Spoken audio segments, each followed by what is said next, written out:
Hey there, Midnighters and Moonlighters. This is your closer-in-chief with the check-in.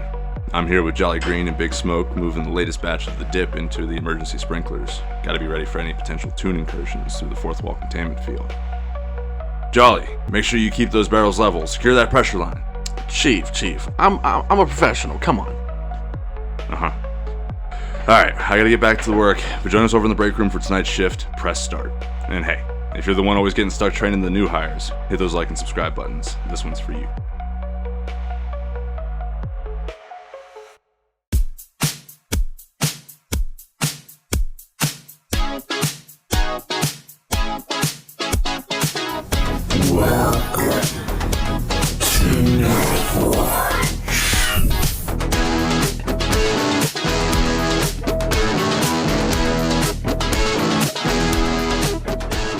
Welcome to Nightwatch. This is your closer-in-chief. I'm here with Big Smoke and Jolly Green. How you fellas doing today? We're pretty good. Hello, everybody. Aloha. Alrighty. I like the nice little callback to your previous episode. I almost left the part in where Jolly's like, oh, man, you know that means hello, right? It also means goodbye. I didn't know that. That was entertaining. Yeah, that was entertaining. Learn something new every day. Isn't Japanese when you say goodbye or hello, it's Ohio? No. Oh, no. I don't know. I think it's sayonara. Look. It's Japanese. I was there for a while, and I'm going to tell you right now, it takes a dedication to even learn. Oh, my Lord.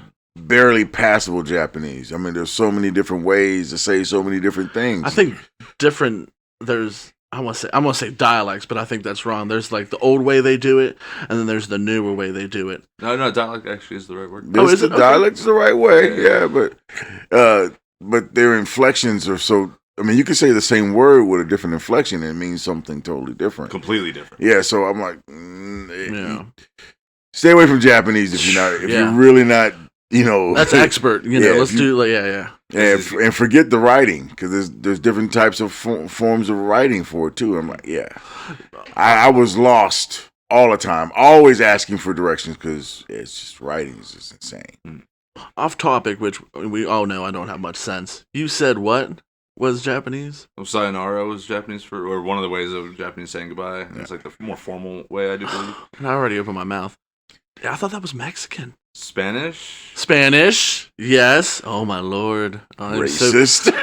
For our Spanish viewers, I am completely sorry. I am illiterate as all get up. Oh, please. I say English is his first language, and he's not even really great at that. Yeah. You should see his text That's on Red Dead man. Redemption. He's like, I don't know, like, do you know any other language? He's like, I barely know English, let alone. Yeah, man. I mean, if you're going to learn someone else's language, you're going to have to do some studying first. I mean, to learn it, like, I learned Spanish basically because I was in Mexico. Yeah. Every weekend, so Spanish you had to learn Spanish. I think they say it's one of the easier ones. It is an easy language. German, I hear, is really hard because how really? No, I heard because how rough it is. How like some of the words are really like German is easy to learn. It's really? easy to learn. You just like I'll put it this way: if you was to drop someone in Mexico inside of 6 months, you know Spanish. Writing it, I'm not too sure about, but you would actually know passable Spanish. Now, Spanish in Tijuana is like the ghetto form of what you would know, say, in Mexico City or Chihuahua. Their Spanish is a little more refined, a little longer, and then like if you go a little to the northeast, the Spanish is like rapid fire. It's like, and like you do, like, what the hell? You don't know what they're saying. It's so fast, but you can learn it. Germany, you could drop yourself in Germany inside of 4 months. You know German. Just writing it though. Reading and writing that's another damn beast, story. Yeah. Well, I mean, I feel like that's a lot of different languages. I mean, hell, just no, point of it. You can't go to Iraq and do that. No. I mean, as far as the speaking versus writing aspect. Yeah. It's like even English, there's certain writing rules and stuff. Like there's a unspoken rule as far as whenever you're describing something, right? And it's like, the size of the thing, the color of the thing, the location of the thing. Like there's a specific rule of it goes in that order. Yeah, goes syntax. in that order. Yeah. And if you don't do it, it just doesn't sound right. But writing it out, you wouldn't have that issue because it's just written out. I want to learn Yugoslavian. Very oddly specific. Well, I'm Heinz 57. I ain't gonna lie, you know what I mean. But the biggest majority of me is Yugoslavian. My last name is derivative of. What you do, one of them DNA tests or some shit? Yeah, I did. I thought so. Green. It's Yugoslavian. If you didn't know that or not, I have no desire to know what mutt mix I am. I know. Yeah. I mean, there's a lot of grannies and great grannies that. Which I I knew forcibly consented. I knew this to begin with. I don't want to know because we married into a family, and they are part Mexican.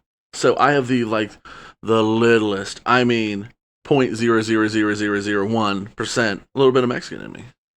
Mm-hmm. Oh hell. Yeah. Bonjour.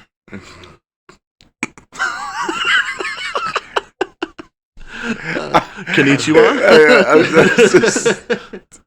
I want to say stop talking, but this is a show. We gotta do the show. Yeah.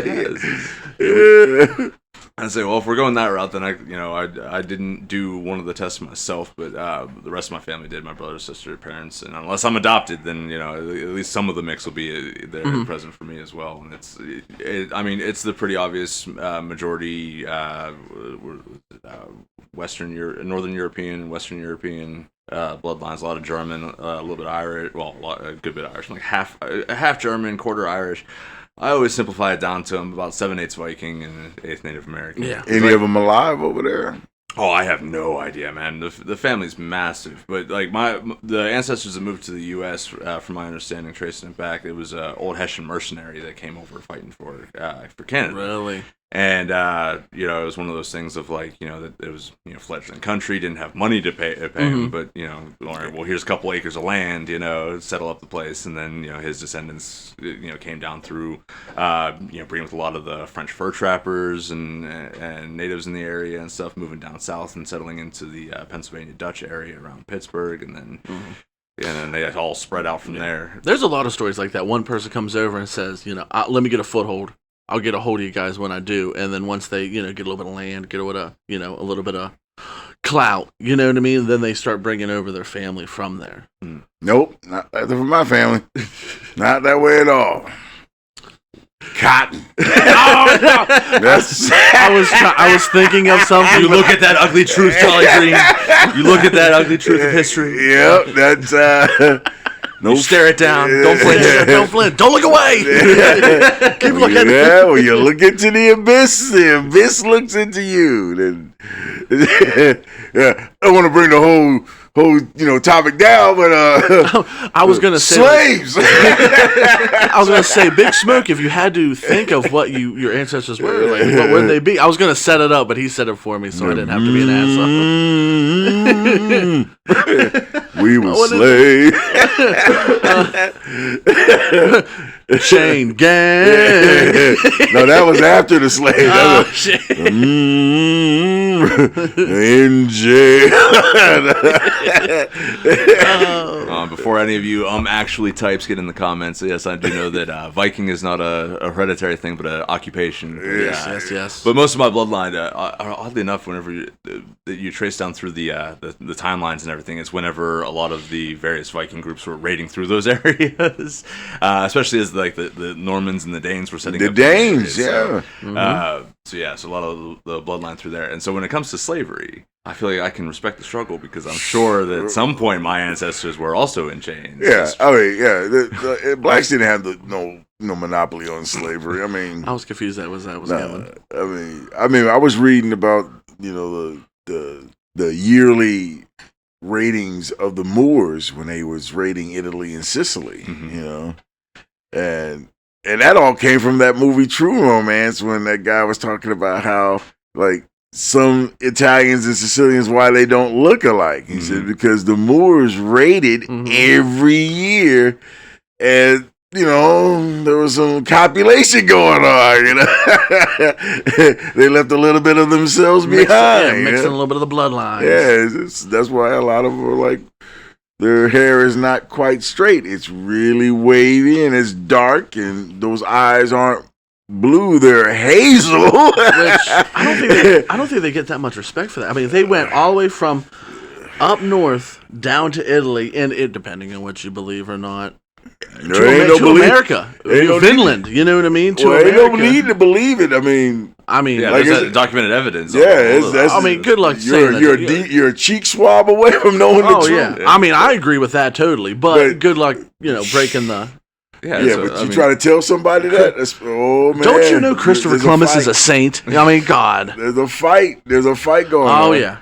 Hey, those guys, they loved fair-skinned women. They take those, they'd steal, look, they steal, and they'd sell you. We're talking slaves, people. Everybody had them.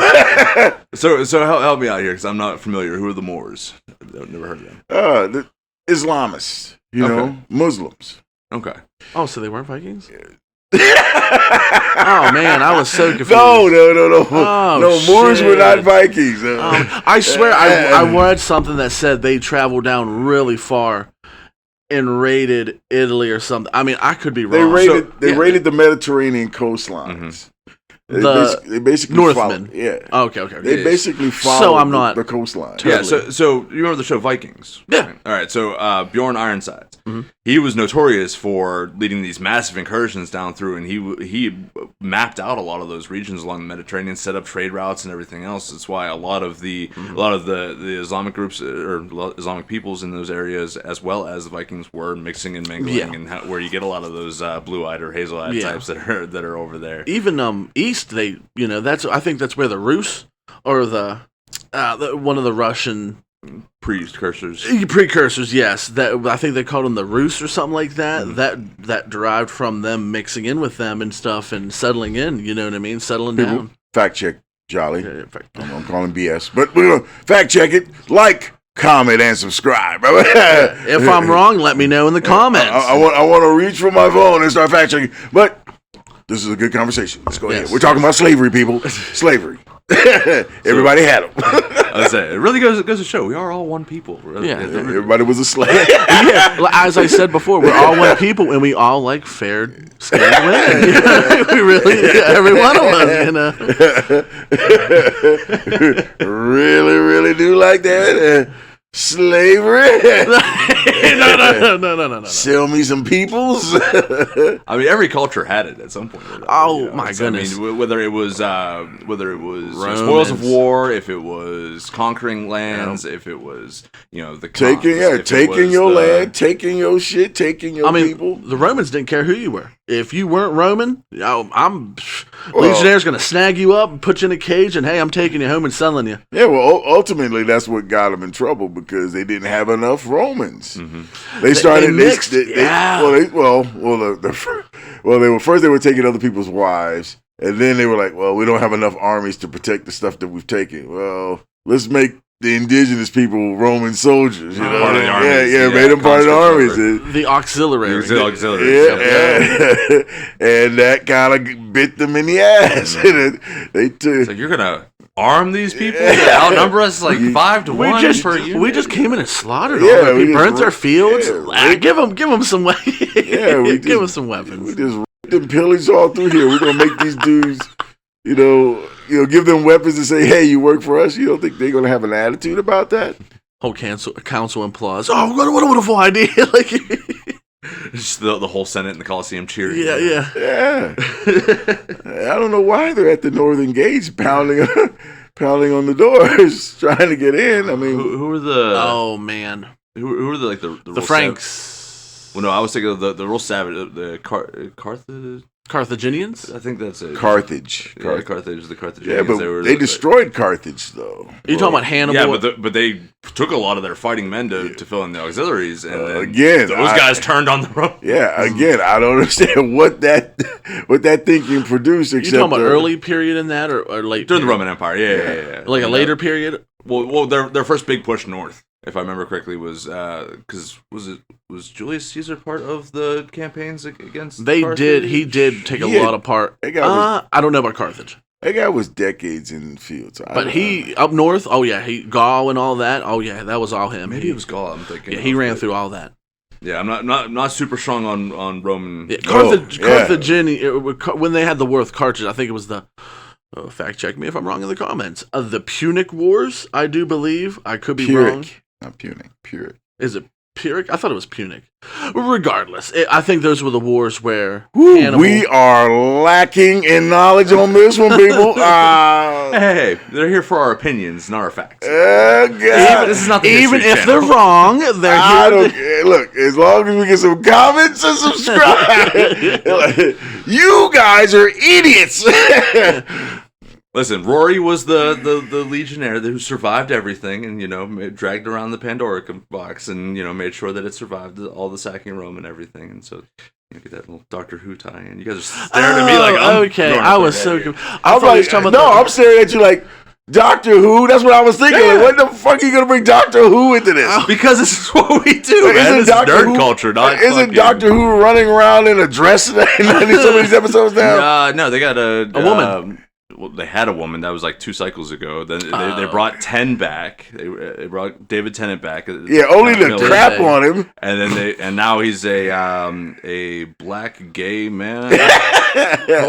Who wears dresses? Yeah, I don't think he wears dresses. He wears dresses. Yeah, he dresses very finely, but I don't think he wears dresses. He dresses very finely. I think he's just one of them wearing dresses. We love everybody, but the change up is quite. We would like a gradient. You know what I mean? That's I thought we were talking about the Roman series. He's talking about Doctor Who. Yeah, I thought we were talking about the Roman series with Titus Pulis. I haven't seen that one. Oh, it's so fucking good. You need to watch it. it. You know that show from Netflix? I thought it was that. I was like, when Rome? Yeah. I was like, when did Titus Pulis have the fucking Pandora box? I don't remember that one. They butchered history with that show, but that show was so entertaining. Oh man, it only lasted 2 seasons, and I could not stop watching that show. Well, if it's a Netflix original, then the first episode too, when they're lined up, the Legionnaires, shields locked, ready to go. The Gauls come running in. Oh my god, I'm a sucker. I love history in general, but that is my favorite part of history. Yeah, antiquity. That might have been Alexander. The time of history that the Romans were around. I love the Romans. God, they squashed so much junk. Good Lord, into those 2 seasons. Yeah, sorry. Just go back and read a book, ladies and gentlemen. While that show was entertaining, I'm pretty sure there's much. It has an entertainment factor, but historical factor, you really shouldn't brush up on that and then go to your history class expecting to get an A. You're not going to get an A watching that shit. No. I watched The Gladiator. Is that the new one? Not the new one, no. Okay, the old one. Yeah. I don't know. How historically accurate was that one? I don't know. I never bothered to check. It is really good, though, too. It's terribly inaccurate. I watched it because Russell Crowe was in it cutting heads off. I didn't really care. That was a dope moment. Yeah. And the dripped out armor that Homeboy was wearing at the end where he was fighting him in the arena. Are you talking about when that that horseman comes at him or whatever? He's like, not Centaurian. What were the? Praetorian. Praetorian. No, and he comes around. Praetorian. We're gonna put you back in school. Praetorian. Oh, Praetorian. All right. Oh God. Hey, I'm there. Didn't you play the newer Doom games too? Mm-mm. No. Oh God. So because he wears Praetorian armor in that one, so as folks, the Praetorian guards in that one. I love all the sci-fi references that really dial back into the Roman times too. I mean, obviously Halo with the Spartan armors, even though Spartan's more Greek than Roman, but it's around that area, that time period, a couple 100-year span, but. And to my lack of knowledge, I'm in the park. I'm just, I ain't where they're playing. I ain't on the 5-yard line. A lot of foul balls. I'm playing the right game. I'm playing the right game. No line drives, just foul balls. But at least you're making contact with the ball. They're on the other side of the field, and I'm on the opposite side of the field playing with my son. No, actually. We're changing it up a little bit, people, due to lack of knowledge, but we're still in the game. We're just sitting on the bench. Speaking of games. Yes. I'm gonna get better at these as well. But so I didn't play a lot of sports. Did play a lot of video games growing up. So that's what we're here to talk about today is video games. So we're going to start off in, the nice early days. Basically, what really got you guys into the hobby? Where did you start at? Everybody can get in the comments and let us know what your first video game was that you can remember. Please. I'll kick us off real quick. My very first game that I vaguely recall playing was one of the early Maddens on Super Nintendo. This would have been back in like 1996. I was real young, 4 years old. But after that, my parents saw how well invested I got into playing that. It was a cousin of mine's game that I was playing, and that's whenever they started getting us. That's whenever they started getting us game consoles, and we started playing a lot of the old school like Mario and Sonic and stuff like that. So where did you guys start out at? Pong. That was the very first game. It was the only game. It was not the only game I never played. Atari 2600 gave you two sets of paddles. You had the Pong paddles, and then you had the joysticks for the games that were about to come out, but they didn't come out yet. Selling the what was it? The accessories. So it's that game. The peripherals. I think we paid more money on the paddles than the actual game because the paddles kept breaking until a friend of my brother fixed mine to where my paddles were so G'd out that I had to bring my paddles to everybody else's Pong game because everybody else's paddles were broke and mine weren't. And they had this really dope grip paddle that he put on it.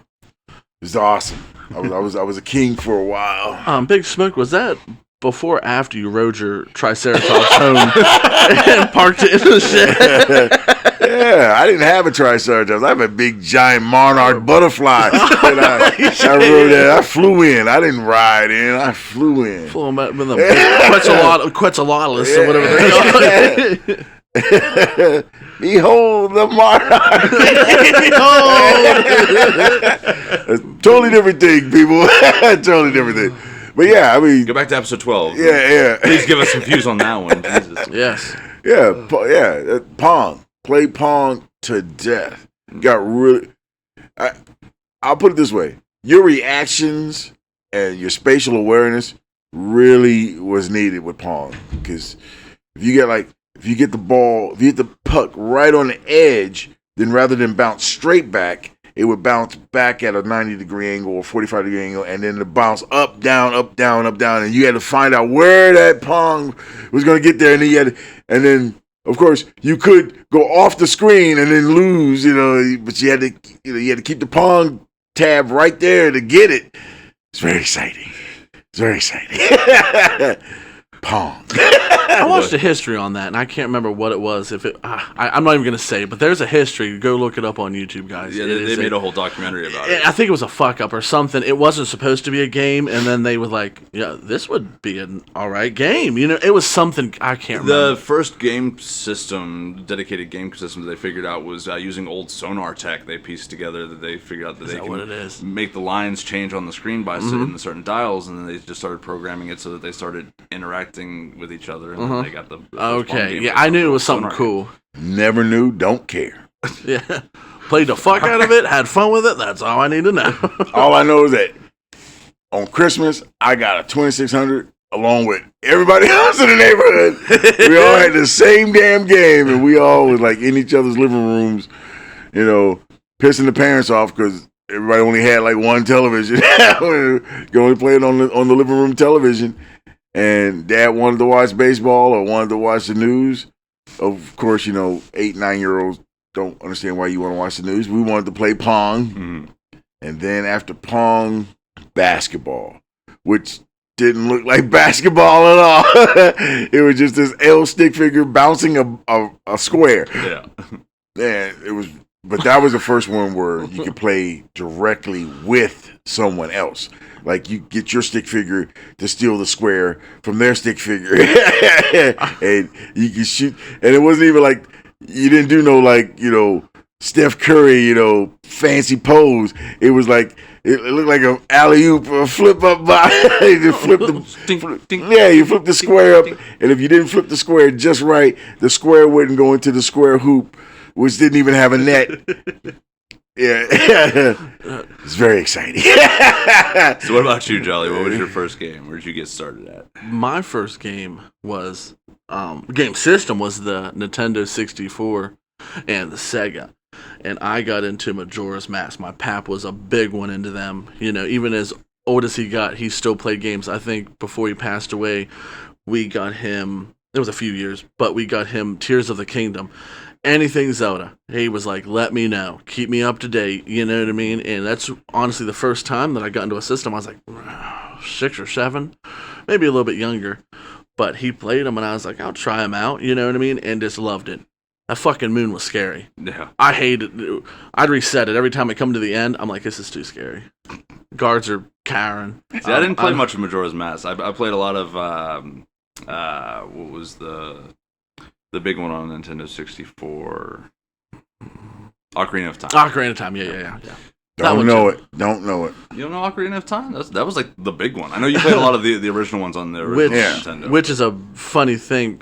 They pretty much just ripped all the assets from Ocarina of Time and put it into Majora's Mask, and just different premise. I think I watched something about that, and what was he talking about? Oh, I'm talking about older things. Jolly, his brain's going, I don't know what it's doing today. But you were talking about older stuff. Refer to yourself in third person. Oh, okay. Well, I have to, because I don't know who the hell it is in my brain right now. But we were talking about old things, and I watched a video recently, and kid bounces basketball. We were talking about basketball. He gets a ball, goes there, slams it. He's like, Michael Jackson! And the dad's like, Michael Jordan. Michael Jackson! He was so confident, too. Michael Jackson! And he's like, no, son. Michael Jordan.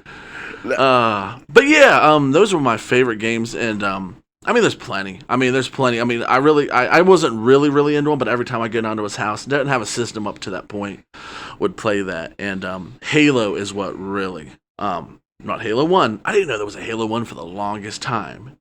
Halo Combat Evolved. Yes, I didn't know about it until the longest time, and it was. So you started at Halo 2? I started at Halo 2. Thought that was number 1 until I found Evolve, and I was like, nah. It was rough, but it was a Halo, and you know when you love a franchise, no matter if it sucks or not. Star Wars, like, subscribe, put your comments in the. Listen, down there. You can't set yourself up with your own alley-oop here. Oh, that's you can if you got no one else.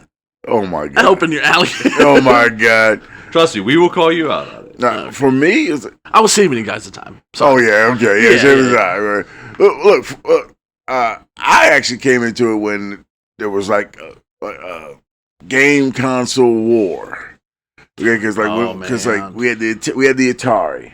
And then we had this other game console. It was called Intellivision. And on Intellivision, there were a lot of like fantasy games. Like, there was this one game called Venture. Basically, it was Dungeons and Dragons. You go through this one particular labyrinth, and if you run into like a quiver of arrows. That means you could shoot arrows. And then you had this one where you had a sword. You could find a sword. And then you had this one where it was a digger where you can mine for treasure and stuff like that. And then, of course, there's all kinds of, animals and demons and stuff that you fought along the way. Then there was another console. It was called ColecoVision. And it was like Intellivision on crack. It's like it had colors. More colors than television did. So it was kind of like an upgrade of, And their main game was called Donkey Kong.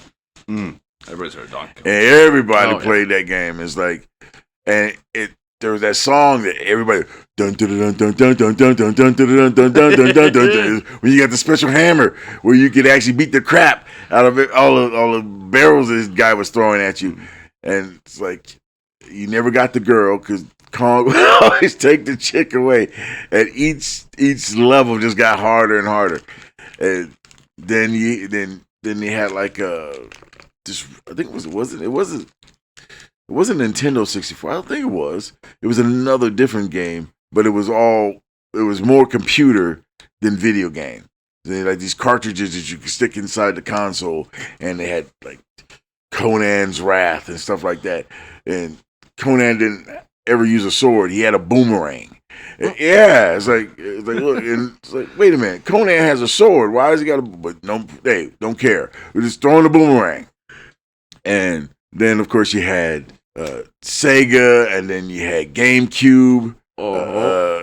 And then that's another favorite one. And like everybody was just vying for just dominance. Yep. And of course, Sega, they lost. In a spectacular fashion. They just couldn't keep up. Yeah. Did you guys play a lot of the Sega? I played a lot of Sega games, but I gotta admit, once you got a PlayStation, yeah, Sega was like, over. Yeah. You guys bouncing around all over the place. Yeah. We're gonna step it through here a little bit. Just keep a little organized. Games, people. We're talking about games here. But so you get the Sega generation, right? So for me, it was a lot of getting the at-home ports of a lot of the classic arcade games. The games you used to go to the arcade to play. Now they're at home and you're right. Right? Taxi Driver. GameCube had the X-Men, side scroller beat 'em up. What else was there? The Simpsons game. There was a Simpsons. Was that the one where you could drive Simpsons cars? Yeah. No, that was later. Okay. No, I'm talking about the one where like Marge had a vacuum cleaner.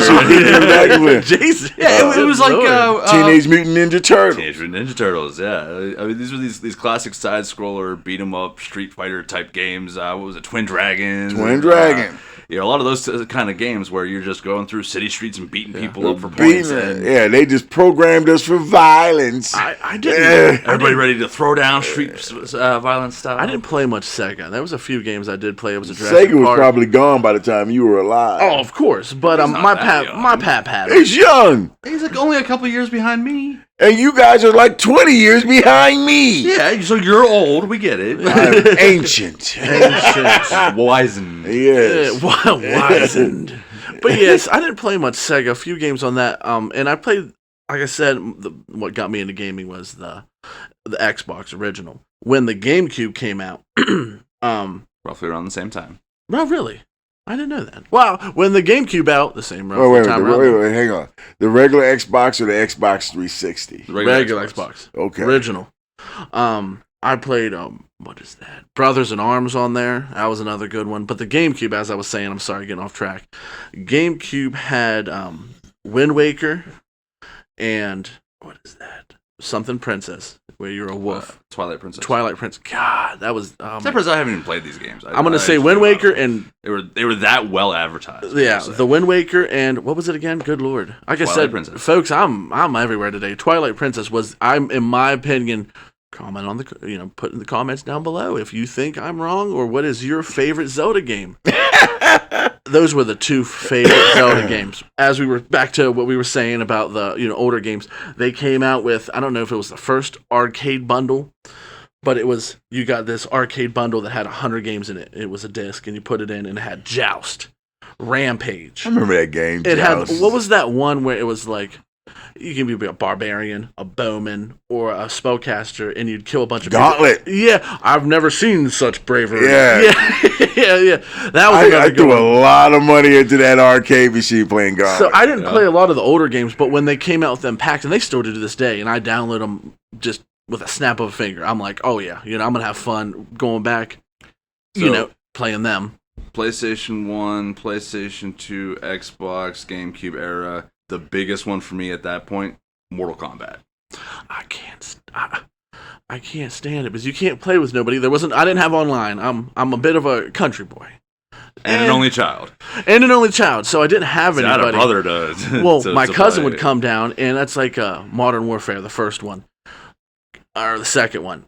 I'd play with him, and it would fucking infuriate me. He just... Hey! I mean, we wipe the ground with you, did he? No. It would somewhat, and then it would get to the point where we're just hey, beep, and I'm like, God, go get doing that. Modern Warfare. He loved jumping buildings. Well, at that point, I'm boots on the ground. You know what I mean? We're in the alleyway. He'd come over with fucking Vortex, fucking machine, SMGs, and fuck me up. And we got into so many fights.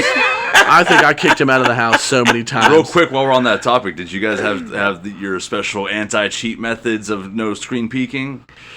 Set up the cardboard sheet and one of you said No. So we didn't do that. It was a gentleman's agreement. But I tell you what, when it gets hot and it gets heavy, you're any inkling that you can to get an advantage on him. Just a little quick peek. Yeah, you son of a bitch. I got you now. See, if I ever got caught, I just got smacked. So that was look. That was our rule. If you got caught screen peeking, you got smacked. Well, see, we didn't have online. We had house. Yep. Everybody go to the house and you play the video game. Yeah, your LAN parties. Yeah. So if you were doing anything ridiculous like that, dudes just walk right over the, pop you over the head. Snatch you up. That's what I'm saying, man. I grew up real flinchy. Yeah. It's like people got really passionate about it. Hey, dude, you can't hide. There was this one thing. It wasn't Modern Warfare. It was called SOCOM. Yeah. And a bunch of those games. Now in that game, there was I guess there was a glitch in the system where you could actually hide in the wall partially or something like that. But you wouldn't register on the radar of your enemy, but you could hide in the wall and you could see them. And dudes would get a high-powered rifle and just start sniping people. Yep. And then even after they found you, they couldn't get you because you were in the wall. Oh, man. Then I guess somebody figured out a way, or I guess they would call the administrator or whatever like that and have you killed. But yeah, I didn't have live or anything until I got my first house. I was 20-some before I finally got online. A few times I tried to, and me and my cousin got on to play split screen before we got into an online game, and I think he killed me half a minute before I realized, and all of a sudden I just drop, and I'm like, what the hell? So I was still in high school. Whenever the Xbox 360 came out, it had built-in Wi-Fi connection. And we had just recently upgraded to a Wi-Fi router at that point, and then I was able to start playing some games online. But yeah, any kind of Ethernet connection, direct port, or anything like that. My mom really didn't want us playing games online, kind of deal. She grew up as part of the generation that was very paranoid of the internet very early on. We all were very paranoid of the internet early on. I don't know what happened. Now it's everything you do is online. 2K. Y2K? Yeah, Y2K. Oh, yeah, we thought the world was going to end in 2K, man. That was some funny shit. People were taking all their money out of the bank and stuff. The banks are going to crash. All the nukes are going to launch because all the computers are going to crash out because all the safety systems. When the Mayan calendar was ending, I'll be honest, I was scared to death. My mom lied to me, too. The day of, she lied to me. It was like, no, it's tomorrow. Like, you got to calm down. And I was like, okay. And then tomorrow hit, and she was like, well, it didn't happen because that was yesterday. And I was like, I couldn't. My class ring has a Mayan calendar on it because I was like thinking, if this happens, I'll search the wastelands and find the warehouse where it is. And it'll be like a memory. It was Little Boss that was calling me. Oh, shit. Oh, no. No, we're recording. He knows better. Mondays are sacred. We're recording. Mondays are sacred. We're recording. Mondays is our holy days. Right. This is the... Oh, man. But so, dialing it back just a little bit, though. The PlayStation 2, Xbox 360 era. I mean, I had the PlayStation 2 for a very long time. I mean, my family got it as a... like this group purchase, but then I got the first couple of games for it for my birthday. So it was that summer, and I got four games for it for my birthday. I remember it was let's see, MX Rider, Jack and Daxter: The Precursor Legacy, ATV Off-Road Fury. Is that the one you customized? Not to interrupt you. Is that the one you customized your four-wheeler? Oh yeah. Oh, I love that one. I think you got it with the 360. You get a bundle. You get Batman Lego, and you got that four-wheeler game. Well, they had so many different bundles back then too of That's which bundle kind of console, Yeah. They started with the Master Chief edition of the 360, and then what? You didn't see that one? No. Oh man, there was the whole casing of the Xbox 360 was Halo. Well, it was that OD green Master Chief, and the disc tray was like that reflective orange, like his visor. It was that's cool. Yeah, it was really dope. But so Jack and Daxter though, I mean, I played the hell out of that game. Never played it. Jack and Daxter was one of my favorite. I mean, it was one of for me that was the big three. It was Jack and Daxter, Ratchet and Clank, and Sly Cooper. Right? Never played any of them. Well, they were like the biggest PlayStation 2 games, and all three of them had trilogies. Technically, they went past the original trilogy. They way past it. I mean, everybody played Ratchet and Clank. I mean, we played that. uh, one of my buddies, he was what they call a 100%er. Mm-hmm. He had to find every secret part of Ratchet and Clank. You know how many hours it is? Mm. Man, I'm sure. he dug every. I mean, he literally went around every corner to find, and he would find stuff just going through every corner. And I was like, "Where did you find that?" Well, yeah, dude, I went all the way to the edge of this. It's like 5 minutes of just walking. Yeah, man, we found it though. It was sitting out there in the middle of the floor. That's like trying to get through all the Spyro games and collect all the gems. I hated all that thing. I hated that game. I hated that game for reasons that I can't divulge because it's in the notes. I can't talk about it. But this particular person that I was attached to for many years played that game ad nauseum and would hog the TV. I hated that game. I think Oblivion was the first game where I wanted 100% it. I mean, I was such high level. I just look at somebody and they fall over dead. But just wanted to find all the achievements, all the secrets, all the little Easter eggs, everything. Dude, I can't stand that about certain people because, like, dude, can we get over to the next level? No, man, I'm only at 98%. Like, really? Like it took you 20 minutes to get to that 98%. It's going to take you 2 more hours to get that last 2%. Yeah. And then when we discovered that you could buy a strategy guide to said game, and then the whole thing just stopped for the game until the strategy guide came in through the mail. Yeah. Then we had to go to page 26. See, right here, I knew there was something there. And then you got to turn the game on, and then we got to walk all the way back through all the other levels just to get to that one spot.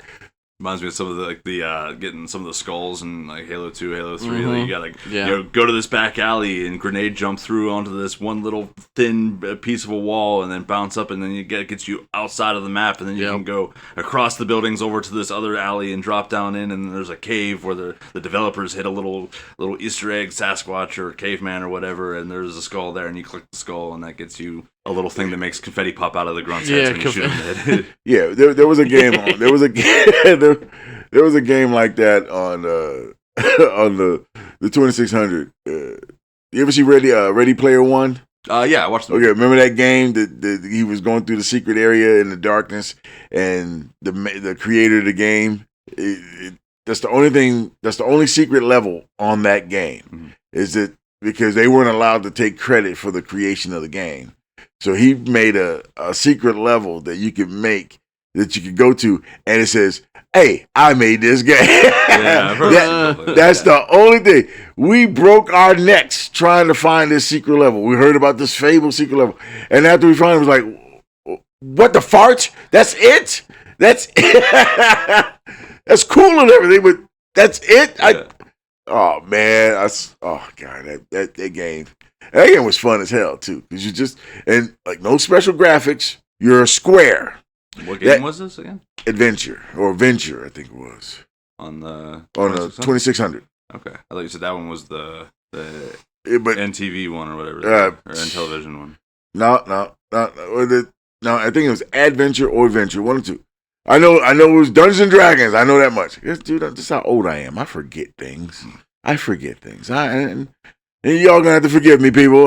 Like, comment, and subscribe. I forget things, but yeah, basically you were a square. You guys gotta quit doing the call to action outside. It's not fun if we're not doing it. Well, we're not supposed to talk about the other stuff because it's in the notes. If you think Big Chief is wrong with what he just said, like, comment, subscribe. Put it in the comments if you think he's wrong.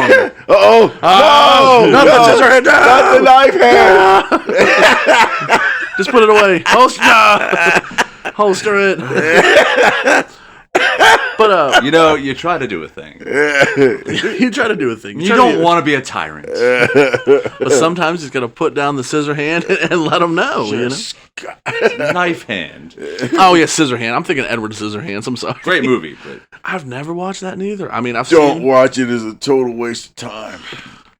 Yeah, if you didn't see it as a kid, then it's okay. Kind of you missed the moment. But back to what I was saying about the latency, which I didn't know what latency was. We got Netgear. Poor grandma. She got this all set up for me. I was so excited. Got internet just for me to play video games online. And why is it doing this? My aunt looks it up. Well, it's something about latency. I was like, what is that? What is latency? Lag. And that was the only internet we could have out there. So for the longest time, it was that, and I was like, well, I can't use this. We tried that internet stuff where, you had to wait for the phone to be like dial up. You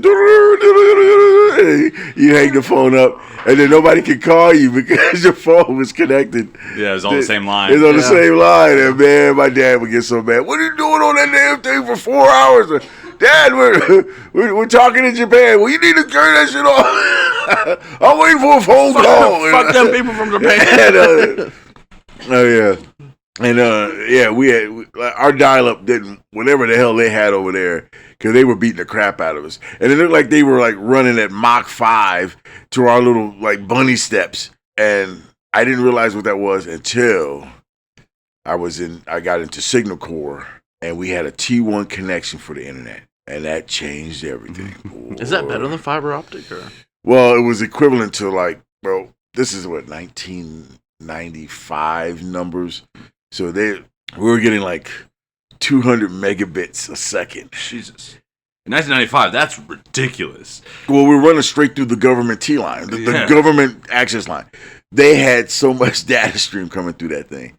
And I remember we were playing. I don't even get that kind of download speeds on my Xbox One. We were playing, we were playing SOCOM on that thing.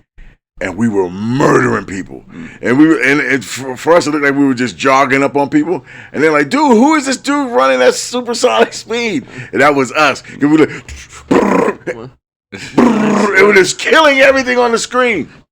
Of course, hacker. Of course, certain people were told, and we were told to take down our connection because like. Using a government line. Using a government line for personal use. Some people almost got demoted over that. I saw this thing talking about NASA has like 100 gigabyte per second or 200 gigabyte per second fucking bandwidth on their stuff.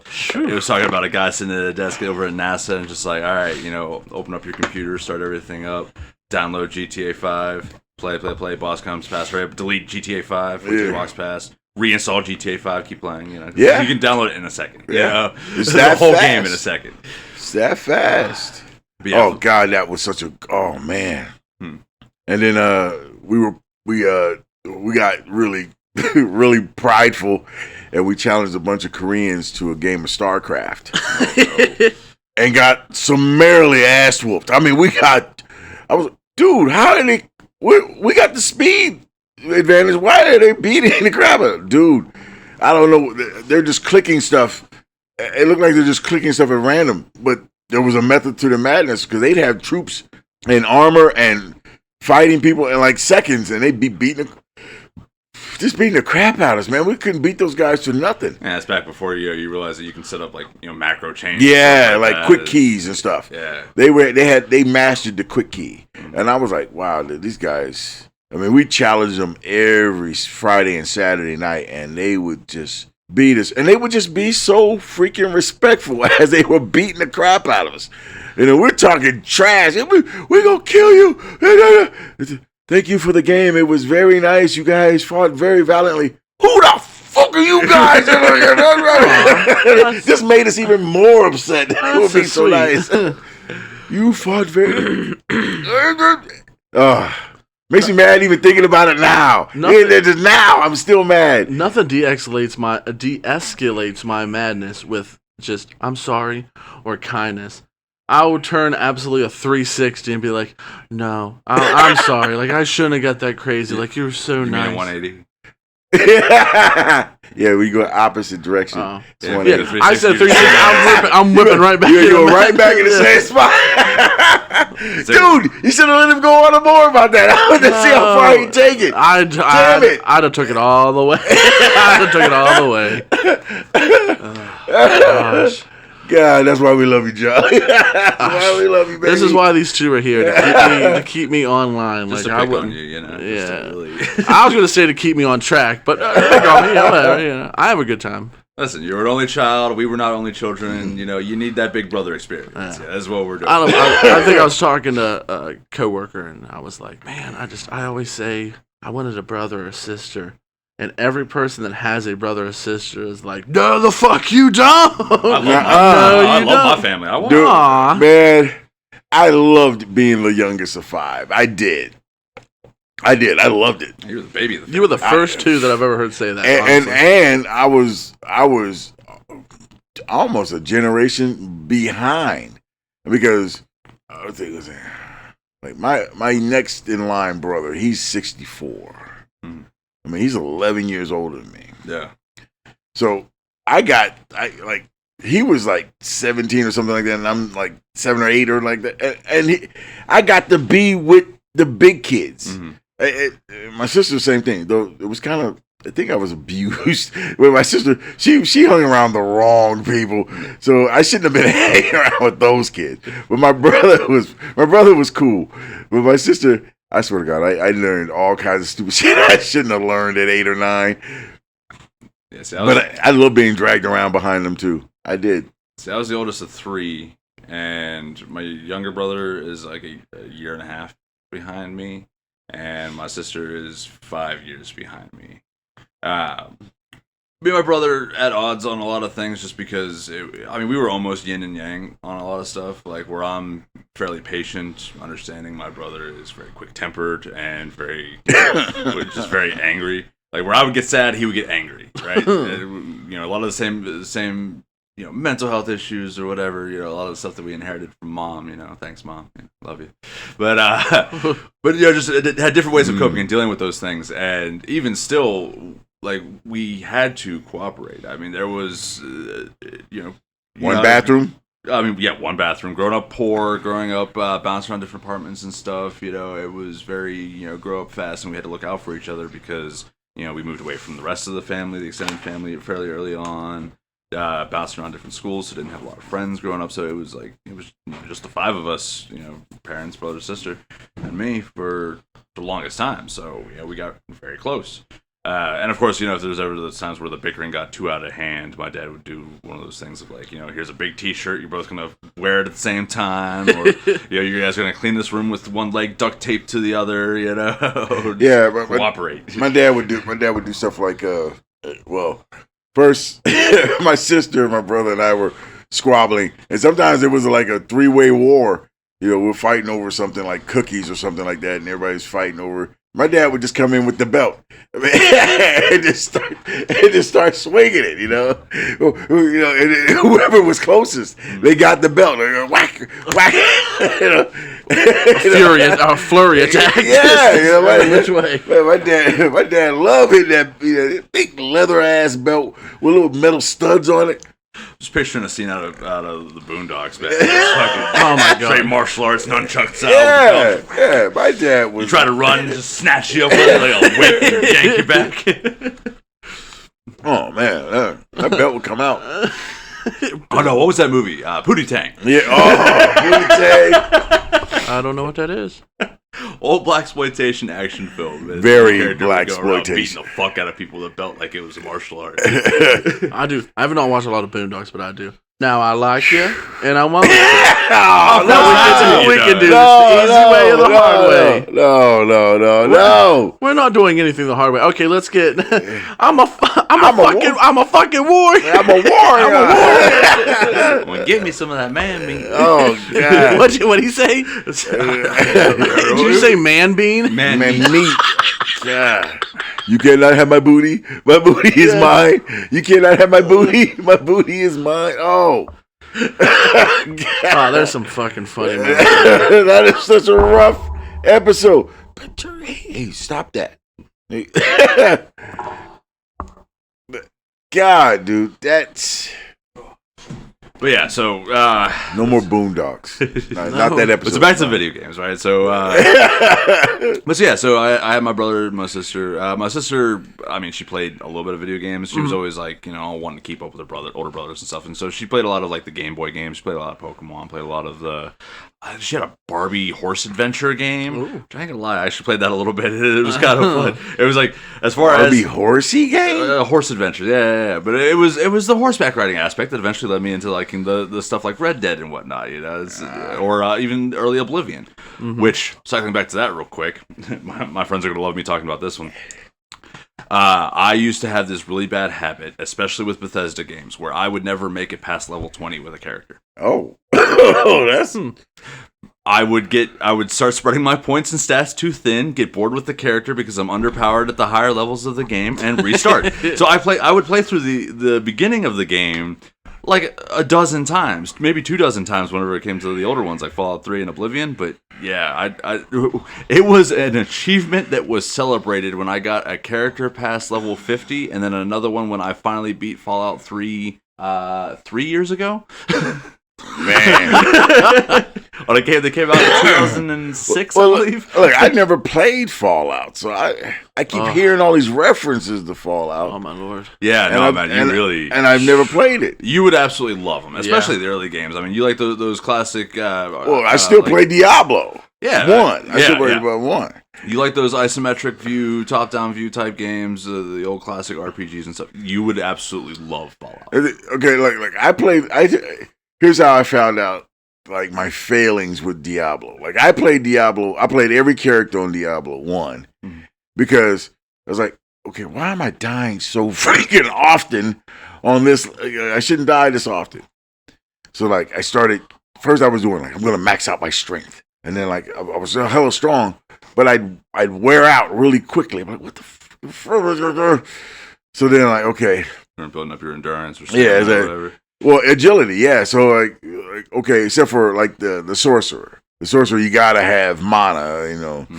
You also gotta have mana regen. Yeah. So, but see, the thing is you gotta have that. You better have that in spades because one tap of a pinky and you'll kill a sorceress.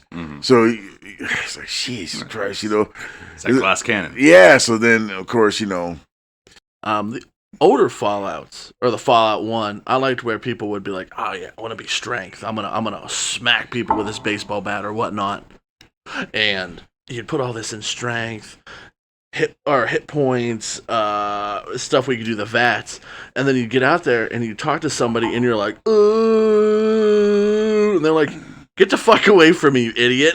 Like you had no intelligence. Yeah, so if you had a dumped stat like that, yeah, there would be like special interactions, especially with intelligence. That was like a well-known one, that if you had like a 1, 2, or 3 intelligence, you were an idiot, which would unlock certain perks. Like in Fallout 3, Fallout New Vegas, one of the two, you would get one called Idiot Savant, where you would, if you had such a low intelligence, you would get a random percentage chance of just getting super high XP for a random fucking thing that you did. And so you could like actually level really quickly doing that, which was ironic because if you had a low intelligence, you got fewer skill points to spend whenever you did level up. I think that's the only one where you couldn't talk to people. You outright couldn't talk to people. Even maybe quests, but I might be lying on that. Yeah, and one. like Fallout 1, Fallout 2, yeah, you literally could not play the game. No, because you could, but like every dialogue option, every time you talked to an NPC, they were like, you were drooling? Yeah, you couldn't communicate to them effectively. They're like, get away, idiot. Yeah, but you would get like random lucky breaks or whatever you clicked on certain dialogue options, and it would progress the game anyways. But yeah, you had no idea what the fuck was going on, like as if your character actually had a 1 intelligence. This is gonna be a hot take. If you want to play the Fallouts, Big Smoke, Fallout 4. Now I'm a sucker for. I know. Why? Okay, Fallout 4. It has this base building aspect. So you see all these settlements in 1, 2, 3. You know, wastelands and stuff, and you pretty much build your own settlement. You get control of it. You kill the enemies around, and it says this is your settlement now. You could build every piece of furniture, bring in settlers, and they would walk around and do stuff. And for some reason, which I don't like Sims, so I don't understand that one, I just love the base building aspect of that. So the reason why it's a hot take is for a lot of people, that's the reason why they hate Fallout 4. That's why they hate it. I would not recommend that be your entry point into the game series because it is a very complex version of the game. It is a lot of fun and it looks really good, but that's single player Fallout. Yeah, all of them except for Fallout 76, which is the MMO that they did. What? Yeah, Fallout 76, they did an MMO. It's the first game in the series where you can be like, hit your buddy up, come in, and hit the wastelands together. Yeah. You never had that before. It was just you and maybe some companion you got or dog meat, which is a dog. Yeah, all previous iterations of the game were all single player. And they did Fallout 76 and they did for the Elder Scrolls Online. Yes. Which both are. Elder Scrolls is Fallout? No. They're both Bethesda. And there is some like tiny little tie-ins that connect the two universes. Like basically all the radiation from Fallout eventually mutated the world, and basically like thousands of years or millions of years in the future, after all the radiation settled, it created magic and created the world of Oblivion. So Oblivion's not a past fantasy. It's really, I didn't even know future that. fantasy because of the like I said, because in one of the Fallouts they put a Nirnroot plant. And there's a sweet roll in both games. Yep. It's all just little like nods to the game from the same developers. Yeah. So, but yeah, there is some little theories that it's all connected. Other than the Final Fantasy, I've never played Zelda. I played the first 2 Zelda games. Final Fantasy. I played a hell of a lot of Final Fantasy, but. Those kind of games. Yeah, they didn't really. I like games where you got to shoot things and kill things. See, Resident Evil. Resident Evil was a good one. That was my puzzle game. Solving. Yeah, I mean Resident Evil 1. Yeah, that was just like very beginner. Almost stick figure kind of thing. You could only walk in one lane, and then you had to turn and then walk. The camera controls were so frustrating. It's so messed up. Talk about infuriating. Yeah, man. I've never played, but I've seen videos, and it looks absolutely fucking infuriating. You couldn't kill the demon that was coming to charge and chew on you if you didn't have your angle of your gun just right. But you had to stand still in order to aim your gun. You couldn't move and shoot. So it was like really messed I up. think you could move and shoot until the 4th one or the 5th one. Nah, you can move and shoot at the 2nd one.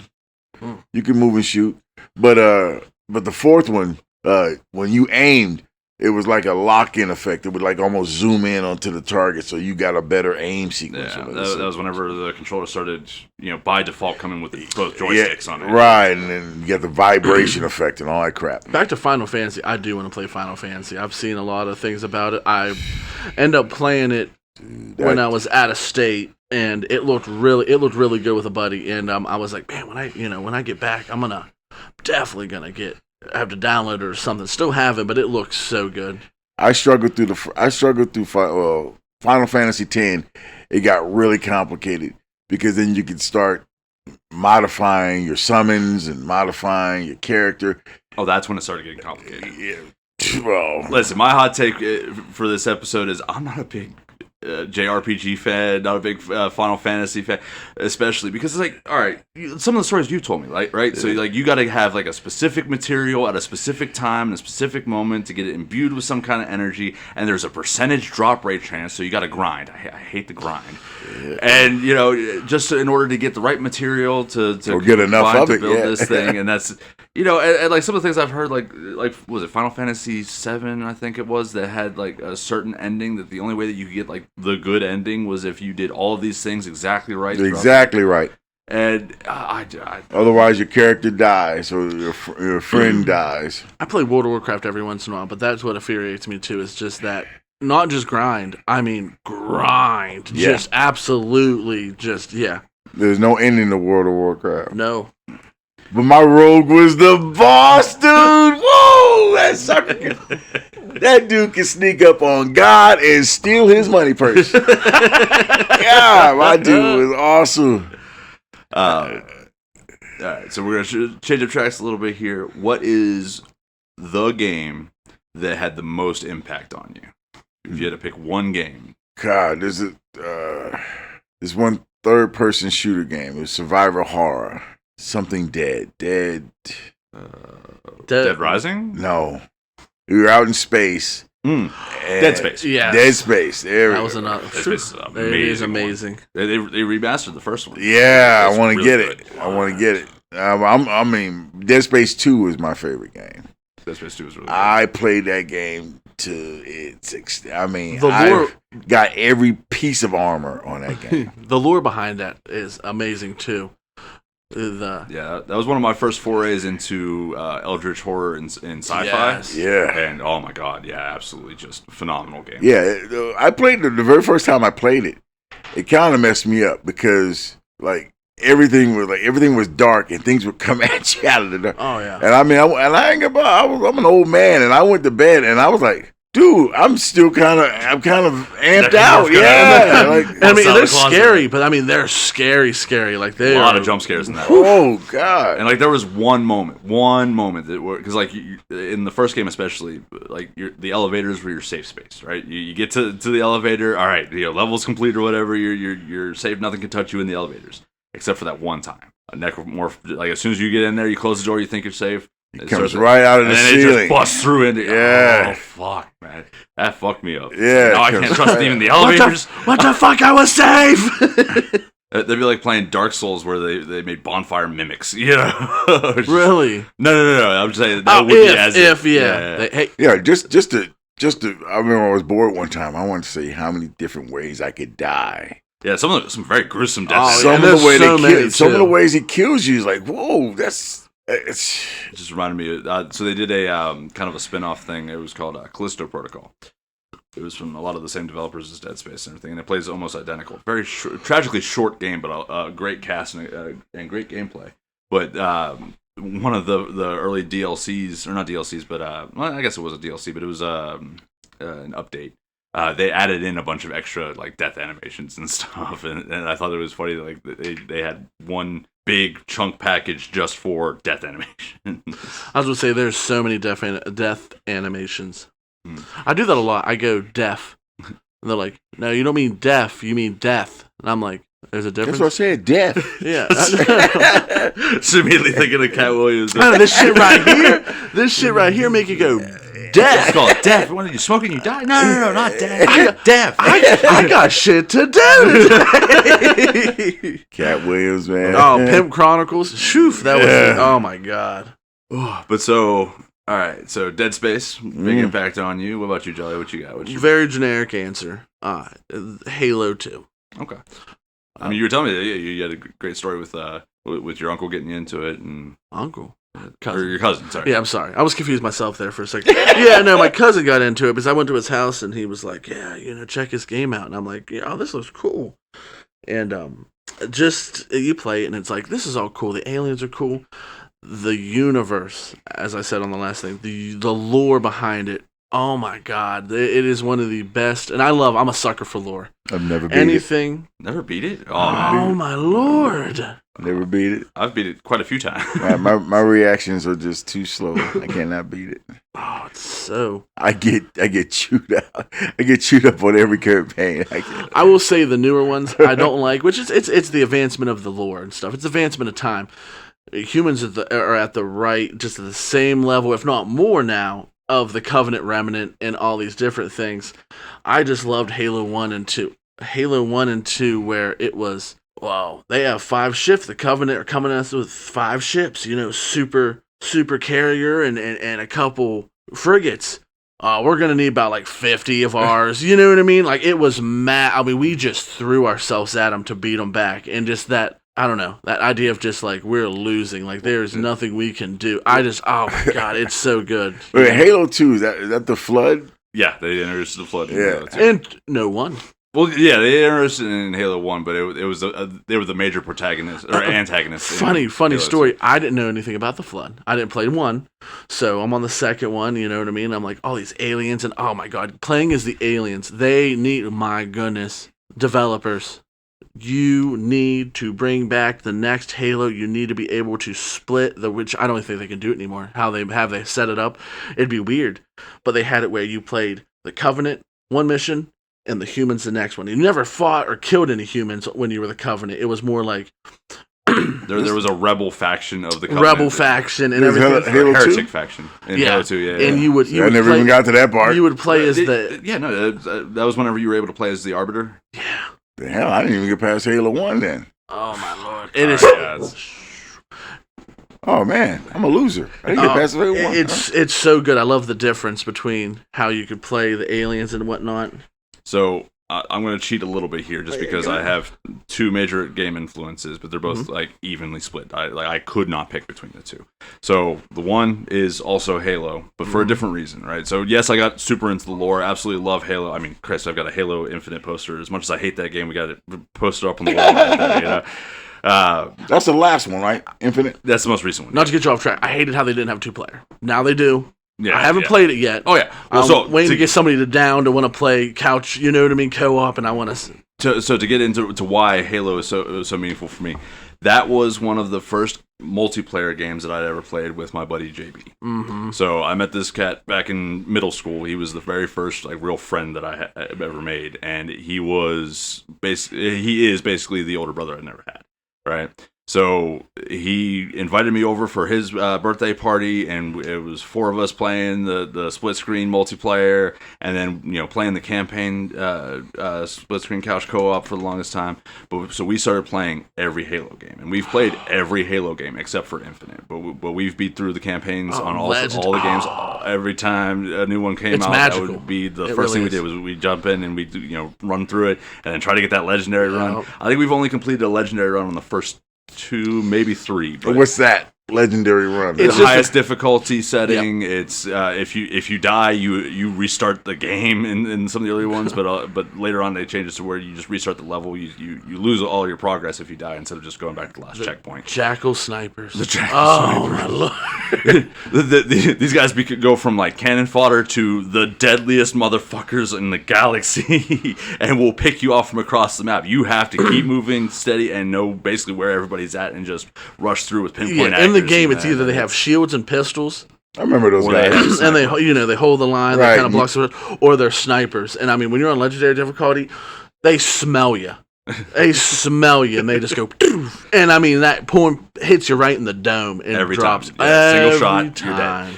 Yeah, and you can't do, and like one of the ways you kind of cheese the game a little bit is if you in the lower difficulties, if you kill your partner, you can take his gun. He'll spawn in with a fresh gun with fresh ammo. You kill him again, you take that ammo, and then he comes back in. Now you both have fully loaded guns, and you can kind of cheese the levels that way. In legendary difficulty, you can't do that because they don't respawn like that. You come back with like less ammo and weaker guns if you come back at all at the next checkpoint. So it was a lot of fun, very challenging, but it was obviously a very strong bonding moment with me and him. Yeah, and that's what's sad is their developers are getting away from that, and just the bond you get from doing that, and how many good nights, how many good weekends where my cousin came over and we would, 2 days, and we would do nothing but Halo, and I just, oh God, it's magical to be completely honest, It really is. But so the second game series that was super impactful for me was the Mass Effect trilogy.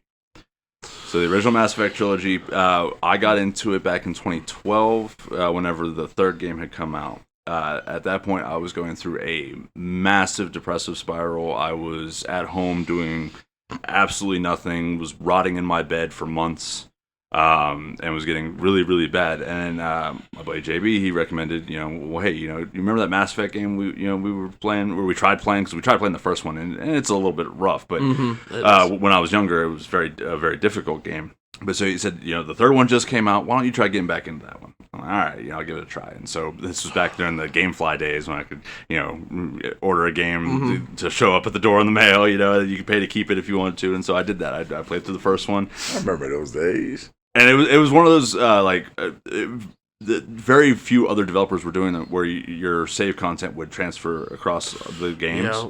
So any choices and actions and decisions you made in the first game carried over to the second one, and then compounded it into the third one.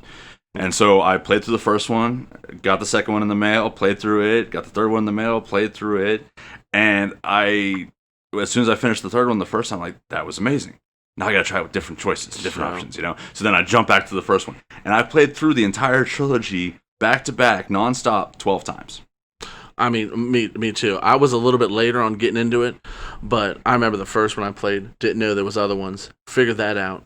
2 and 3, and you're talking about depressing spiral. And this might be a little nerdy. I legit, after I got done with that game, the ending, it's insane to begin with. You know what I mean? Some people hate it. Some people. I went into a depressive spiral because I'm like, I've been playing this for a couple months now, and I've really like Garrus Vicarian. That's my best friend. That's my best friend to this day. I got no oppressive. There's no Shepherd without Vicarian. There's no Vicarian without Shepherd. No. What game is this? It's still Mass Effect. We're still And talking I got about into a spiral of just I couldn't play it no more, and I wanted the story to continue, and I really got down in the dumps because I was like, I fell in love with this whole universe, and that's another one where the lore. Like that was one of the first times that I actually started delving into fan fiction just to keep getting more of that universe. Yeah, I'm not. But then the actual developers and the other people that were working on the project and stuff. I mean, they started writing the books. They started doing comics. They started doing like animated stuff. There's getting ready to be a TV show. They're getting ready to do a live action Mass Effect show. It's probably going to be terrible considering the track record of other live action That's game one of them adaptations. things where it's the brand. You know what I mean? I gotta do it. But there's 2 seasons of Halo, and I mean it's god awful. Yeah, that's why we don't talk. About it. I've never watched them, but I heard it's god awful. But I'm gonna watch them just because it is what it is. Now I'll watch Forward Unto Dawn again. It picks up a little bit. Forward Unto Dawn. That was probably what actually got me going to play Halo. Yeah, that was awesome fucking. Because it's like they get you so involved with this character, and this guy is hardcore. I was like, to be that guy. Mm-hmm. But yeah, so those were the 2 major ones for me. Sergeant Johnson. I mean, rest in peace. My God. Rest in peace, brother. Poor low liquor out right now for Sergeant Johnson. Hey, but he lived. That cat lived. Hey, send me out with a bag. Make me a space marine like that, fool. I was. Yeah, but so any 2 games that I could erase part of my memory and play for the first time again, Halo and Mass Effect. Those are the 2 big ones. Dead Space 2. With even the new Andromeda, I liked it. The only gripe I have is I wish they would have continued on. Like you're only in like a little piece of the universe. Like piece of the galaxy. You're like, I'm sorry. Yeah, galaxy. You're in like a sector of. You had so much, and I understand it flopped, and it had some troubles getting out of the gate, but you could have made it so much. My favorite species in that is the Quarians. And then all these DLCs just went down the drain. And the first DLC was supposed to be what happened to the Quarian ship. The arc, what happened to the Quarian arc, and it never came through. But just you had so much potential. That's what I say about. Oh, never mind. That's why that's why I say about another sci-fi fiction mantra where you have so much potential with books and everything else, and you don't execute it. You have all this potential and you just let it sit there like. Starts with an S, is what it is. No, it don't. This is just spoiling all the fun for me. I know. Mass Effect Andromeda. I mean, when they had that scheduled to launch, I scheduled a week off of work, so that I could have an entire week to just sit down and play through it. Pre-ordered it. I had the Loot Crate box. I got the Andromeda Initiative hoodie. Got a bunch of little knickknacks and trinkets and stuff from that. I was so into it, man. I really was, because I love the setup, because I love like the pioneering stuff, the colonization stuff, the setting up a new galaxy and everything. They could have done a whole trilogy with that, with the Andromeda trilogy, and it would have been good. I would have enjoyed it. Yes. So was it a bad game or not? The main gripes were that, one, it wasn't centered around Shepard, the main character from the first game. Who and gives a fuck, right? 2, it was a lot of like the facial animations and stuff. They were trying this new technology where it was like motion captioning, but then it was or it wasn't motion captioning was what it was. They had like a loose framework that they had the faces moving and everything, making these expressions, and it was supposed to make the animations easier and smoother, and it didn't. It was very. You'd come up to somebody, he fucking died, and he'd be like, "That is so horrible," just staring into you, like it's not. Yeah. Even then, I would have spent any amount of money. I really would have. It's such a good. The callbacks. You get. you get the the little radio transmission or whatever, and it's thousands of years old because of course you went through stasis across to another galaxy. 600 years. 600 years. Yeah, sorry. 600 years. So these transmissions you're getting are 600 years old of when, during the normal trilogy, when the Reapers hit, which is like this flood, this...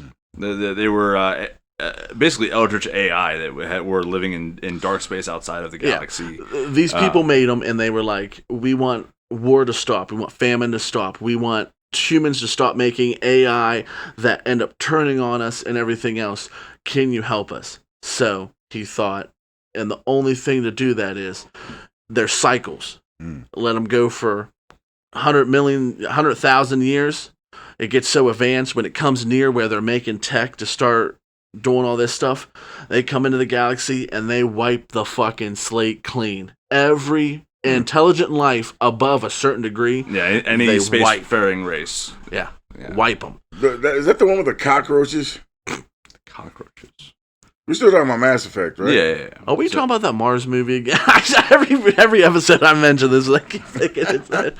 No, so the Reapers, I mean, they had a kind of like carapace, like they were exoskeleton type deal, octopus-ish, squiddish, but squiddish. So the Reapers themselves were massive. They were like 2 kilometer long dreadnought ships, but they were living things that were mixed with technology to make them basically immortal and very powerful. Yeah, and there's thousands and thousands and thousands of them. Yep. Every cycle from the biomass they gather up from all the dead intelligent life, it goes into making a new Reaper. So when you see these thousands and thousands of Reapers coming onto your planet, it's like that each one represents one cycle. 50,000 years. Yeah, 50,000 years of one cycle of just mass genocide of a whole galaxy above a certain intelligent point. Oh shit! And they put them together. So when you get that lore piece, and then you look at it, and it's like, holy shit, this has been going on forever. Eons. This is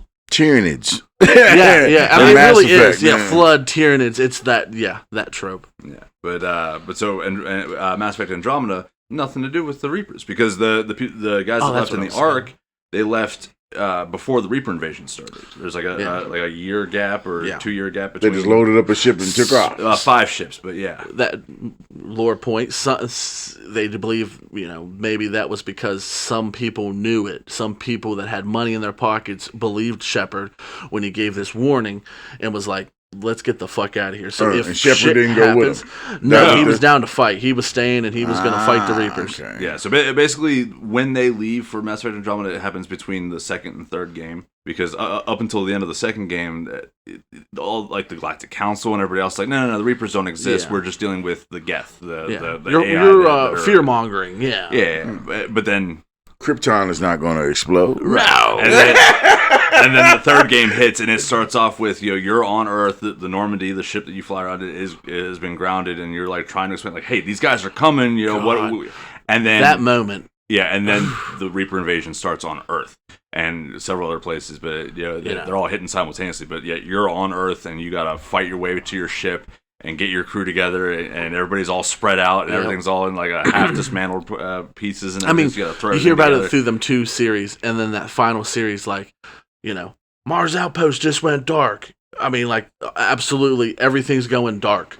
Everything's happening, and it's like, what is it? And then, like, I think they go through, like, the destructive... Well, I mean, the first time you see the Reapers, and they're coming down, there's ones going through the city. I mean, the sounds they make, too. Mm-hmm. I mean, it is... I wouldn't want to hear that. In real life, that would fucking... Terrifying. Yeah. It's like a mental thing, too. Like, it actually fucks with your brain, and, like... Yeah, it's like it's like a certain frequency that generates your brain to start already start the process of turning into like a husk. It fucks you up. And this game was a flop. No, the original trilogy was not a flop. Andromeda was the flop. Okay, because it didn't have anything to do with the Reaper threat. If you can't, it was a whole other thing. These group of guys, they go off to the Andromeda galaxy, and they start trying to colonize this space. Whenever they get there, there's this weird tendrily mass stuff that's growing throughout this portion of the galaxy, and it's like infecting all these different planets. And they find this ancient alien tech that's on all these planets they had originally picked out as their Goldilocks worlds to try to start colonizing on, and these terraforming structures have been damaged. So you go in and you got to use this symbiotic AI called Sam that is part of the whole program, big portion of the plot. And you're trying to like reactivate these sites to terraform and get rid of this this spreading. I forget what they stuff. call it. Yeah. But so meanwhile, there's this other alien race that is immediately hostile towards you and aggressive and attacks you because they're a purely organic based race. Think like the UJ Vong. Yep. And they're anti-machines, anti-technology, but they're trying to figure out this ancient alien tech as well. And then you find the Angorans, which are the peaceful organic race that also uses technology that is native to this area, and they are in tune to the bioelectrical signals and stuff to this old tech and everything else. So they join your side as allies, and you're fighting off the Ket or the bad guys. I think they're called the Ket. Man, this sounds kind of crazy. I don't think I'd want to play this game. It sounds... It's so much fun. I mean, the traversal elements, because they added jetpacks and faster jumping and movement and stuff, so it's a lot more... this is first person? No, third person shooter. Just third person shooter? Yeah.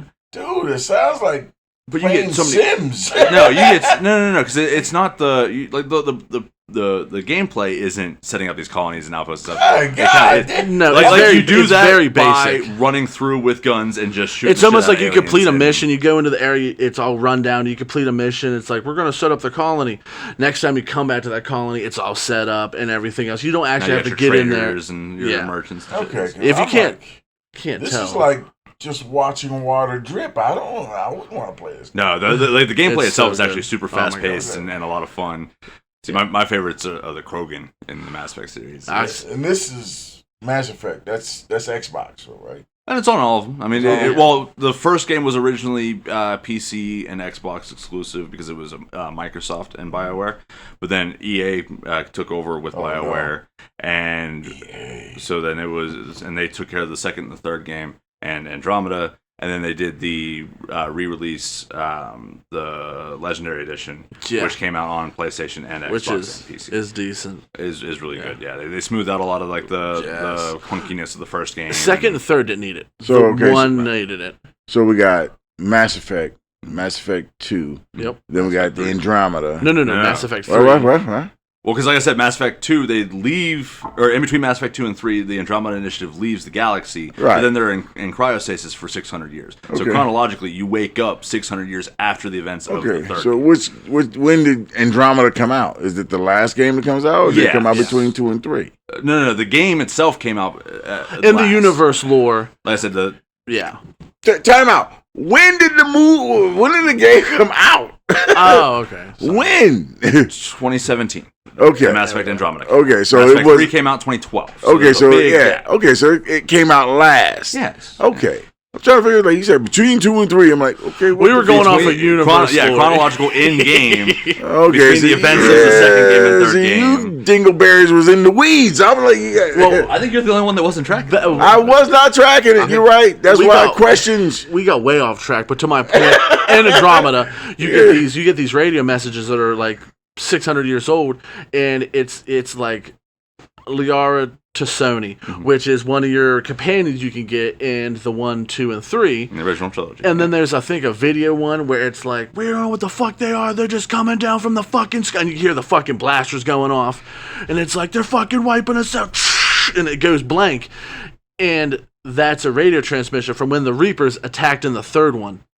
Which happened 600 years in the past. Yeah, but they're getting it. It's so slow how that even though it's like instantaneously in the normal galaxy, our galaxy, it's taken so fucking long to get to the new galaxy that we're getting it way.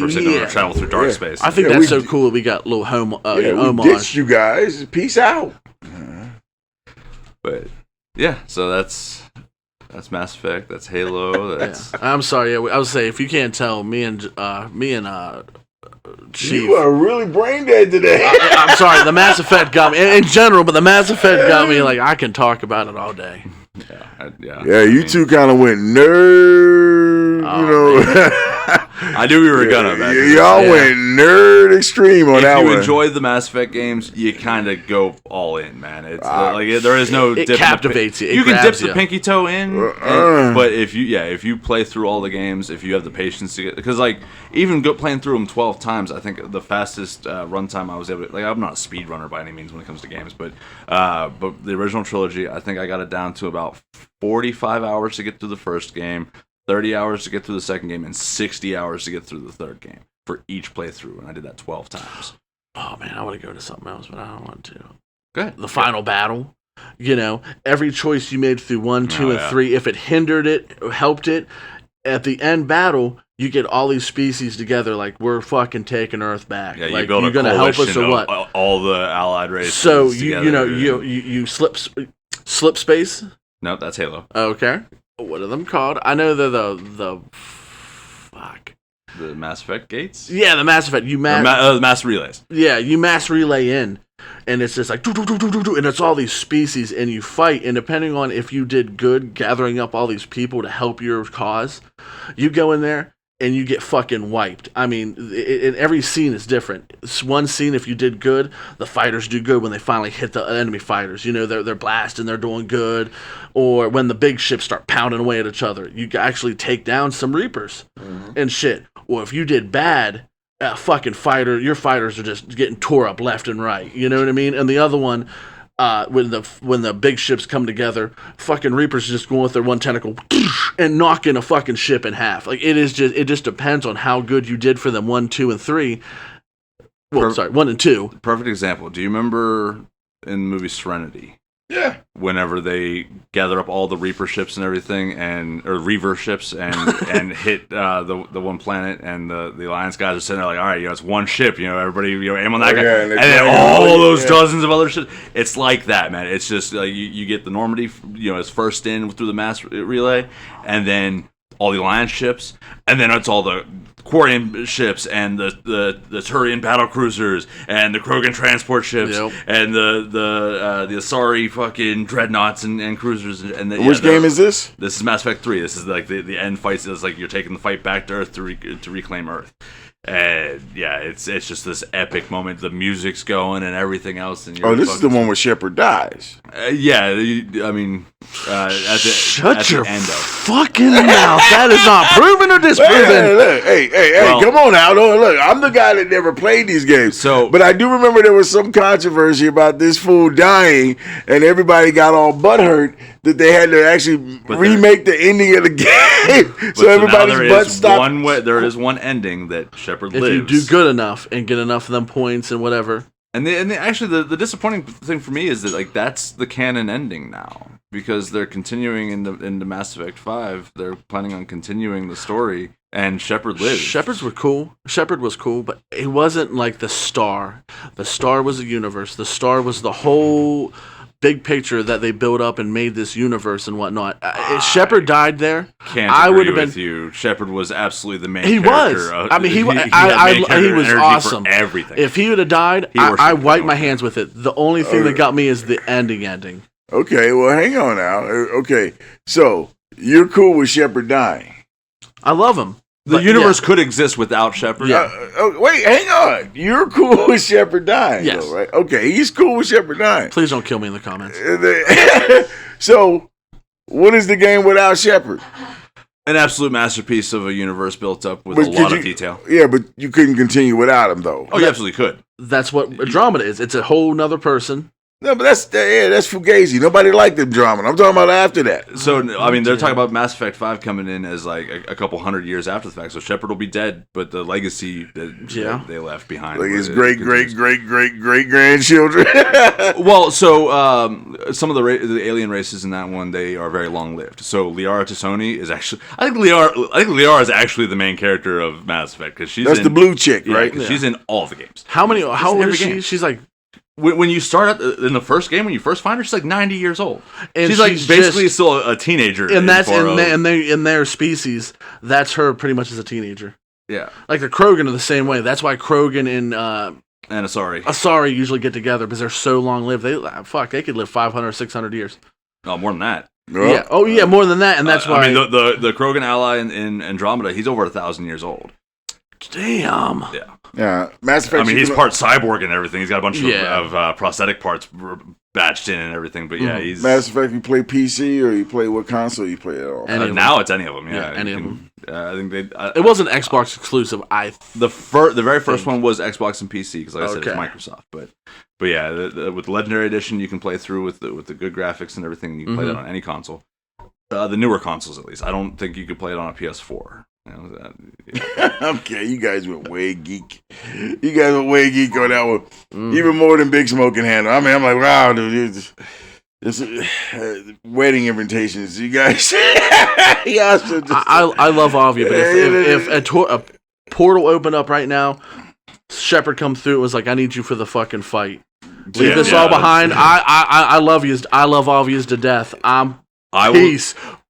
To put in perspective, I love the Mass Effect universe more than any other sci-fi universe that I've ever come across, and that is including Halo but and everybody Star Wars dies and Star Trek. in this universe. Not everybody. That's the thing. It's like it's the 90% of you die. Not even 90%, man. That's the thing. It's the impossible odds fight, yes, but it's everybody bands together to fight back a true evil. Okay, we back to And like I that said, too. we're not ruining the end for you. So the ending, there's the ending, and then there's the ending. Yeah, the post ending. Yeah, so you have to go through that and it's worthwhile. Oh, here we go with the Good Lord. optimism again. Okay, Big all right, smoke. now I understand.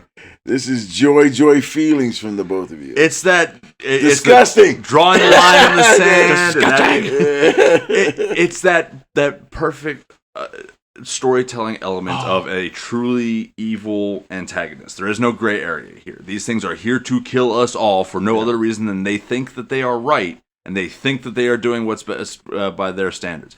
But they're just wiping out everybody indiscriminately. Yeah. So it is a truly. The Geth. What about the Geth? Just everything about them. How they I'm a sucker. We was talking about that Truly disgusting. episode 1 we were talking about AI. Yeah. And that's my ideals and what I believe in come from that. Not ripped completely, but just As far as how AI would be and so how we would treat them. the Quarians made the Geth as a workforce. One day, a Geth comes up to the Quarian, workmaster, and goes, "Does this one have a soul? Does this unit have a soul? Does this unit have a soul?" Well, that scared the fuck out of them. So they were like, "Let's wipe these bitches out." Because they're a hive mind collective, and the more units you get within a certain Clustered space, together. the more intelligent they become. And they designed it that way so that they could do more complex tasks and everything, or they could do like the manual field labor and stuff like that. But they started getting a little too intelligent and then became self-aware. Self-aware is illegal in Galactic Council law. Well, it also scared them. It also scared the fuck out of them too. It just and that was a big thing. And then a lot of coins, which is a sad thing. If you watch a couple, I think it was when you go into Legion's mind, there was a couple Quarians that stood up for the Geth. It was like, alongside you them against aren't, the yeah, other. that or just. Wait, stop. I'm listening to both of you, and I don't know what the fuck you two are talking about. That's how it was the last episode we was talking about. I didn't know what the fuck was going on. What the hell are you two talking? So the Geth are an intelligent AI species, sentient race that were created by the Quarians in the first Mass Effect. Well, pre-first Mass Effect. We're overloading him. Yeah, we are. We're info dumping. Oh, seriously.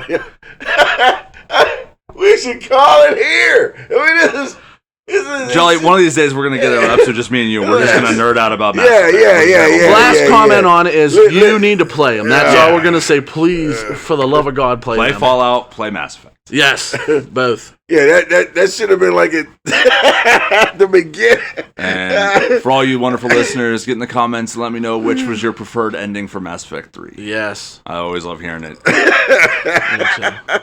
Alright, guys, that's going to wrap it up for this shift. We're going to... Wait, what the hell is that? No, Jolly, get away from there. Hey, what happened? Chief!